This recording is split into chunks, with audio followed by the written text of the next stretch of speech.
2 hôpitaux syriens visés par des raids aériens dans le nord-est du pays. Dans cet établissement soutenu par Médecins sans frontières près d'Idlib, l'ONG affirme que 7 personnes au moins ont été tuées et 8 sont disparues dans le tir de 4 roquettes. Au moins 14 civils ont également été tués dans un autre hôpital et dans une école près de Azaz.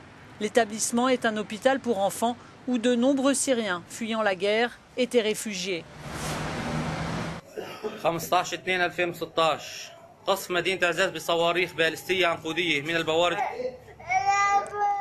Idlib et Azaz ne sont pas très loin d'Alep, où se joue actuellement une terrible bataille entre les forces gouvernementales appuyées par l'aviation russe et les rebelles.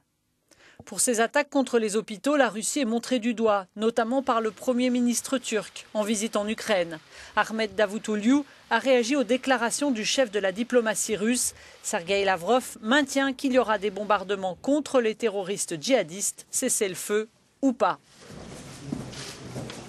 Cette annonce russe, déclare Ahmet Davutoglu, nous montre que même après l'accord de Munich, l'intention de la Russie n'est pas de parvenir à un cessez-le-feu, mais de soutenir le régime syrien en tuant plus de civils, en perpétrant plus de massacres.